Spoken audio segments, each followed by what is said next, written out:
Hello everyone and welcome back to Lucky Loaders 15, where I'll be giving you two selections for tomorrow's racing. Now before we get into them, I quickly just want to reflect on how our tips performed today. In the end it was a good day as we had two profitable tips at Fairyhouse. I did put two other selections up at Carlisle, but their meeting got abandoned due to the weather, so if you backed them you should have got your money back. But yeah, away from that, like I say, we had two selections that ran for us over in Ireland today and we got two positive results, both each way returns. Abacadabra was able to get third, advertised at 9-1 in the Hatton's Grace.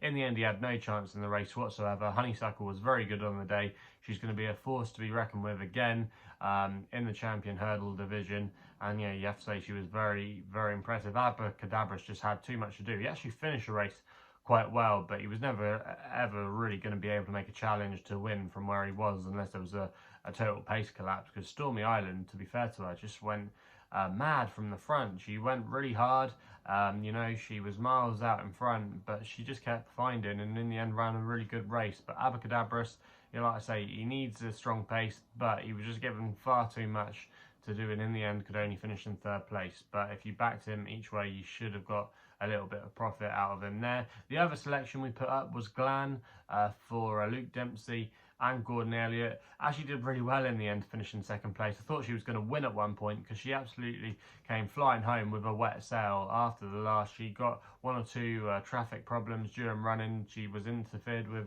a loose horse as well that kind of affect the part of the field she was running in. So she did really well actually. It'd be interesting to see what the handicapper does, but the cat's kind of out of the bag now. Everybody's going to want to probably follow her in again next time out. She was advertised at 20-1 each way. She was quite well supported. She went off at 10-1 in the end. If you did get on at bigger prices, you might have incurred a small rule for, because there were a couple of non-runners in that race, but still on the whole it was a good result for us there. So yeah, it's been a good day today, and fingers crossed we can take the good form into tomorrow's racing. So like I said at the top of the video, two tips for tomorrow's racing action, and we're going to be going to the 2:45 at Ayr for the nap with a horse called Turcoing for James Byrne and Samuel Drinkwater, currently available at 5-2 at the time recording, and I'm going to recommend a 1-point win bet here. Now the last time we saw this horse, he made his chase debut at Wetherby, where he shaped quite well to finish in second place behind a horse of Dan Skelton's called Ashtown Lad. Ashtown Lad is no mug at all. It was quite a promising hurdler,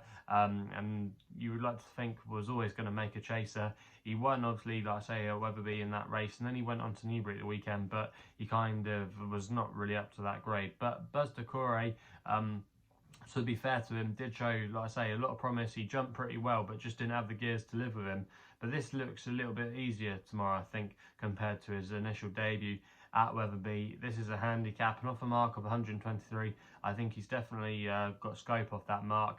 Also as well, I think he'll strip fitter. He won on his second start last season at Haydock, so I think he'll come on for that run. Previous point-to-point winner as well, so he's got experience over the larger obstacles. He stays to trip okay. There should be a little bit of ease in the ground at Ayr. They've had a bit of rain up there the last few days. This horse obviously probably wants it a little bit more heavier, but I still think he'll be fine with the conditions. It wasn't heavy at all when he was running at Wetherby, and yeah, I just think he's got good solid credentials in this race tomorrow. Sam Drinkwater as well, his yard have been amongst the winners of late, only a small yard, and they must think he's got a decent chance driving all the way up north to hopefully land this prize tomorrow. But I think at 5-2 there, that's perfectly fair, and I think he's the right favourite for the race, and I think he'll take all the beating in the 2:45 at Ayr tomorrow. So fingers crossed we can get a winner there. We then go to the 6 o'clock at Wolverhampton for the evening action there on the all-weather, and I thought Pomelo here was an interesting candidate for Rob Hornby and Rafe Beckett, currently available at 7-2 in the colours of the Jobmont partnership. I'm going to recommend a 1-point win bet here.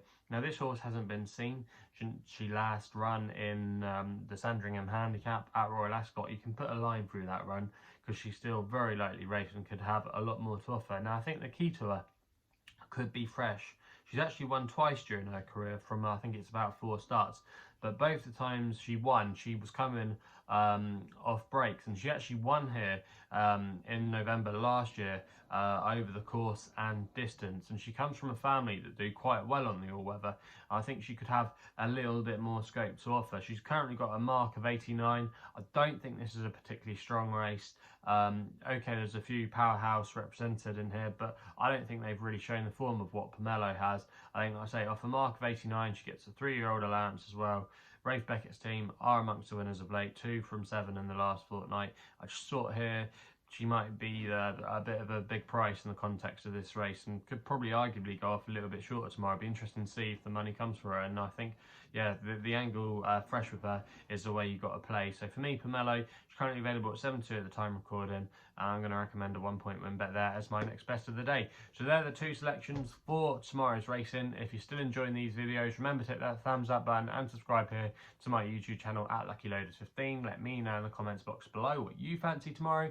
If you want to follow me on social media, Twitter is the place to do so, where my handle is at LuckyLoader15. And if you want to find out a little bit more about myself, my website is www.chrisloaderracing.co.uk.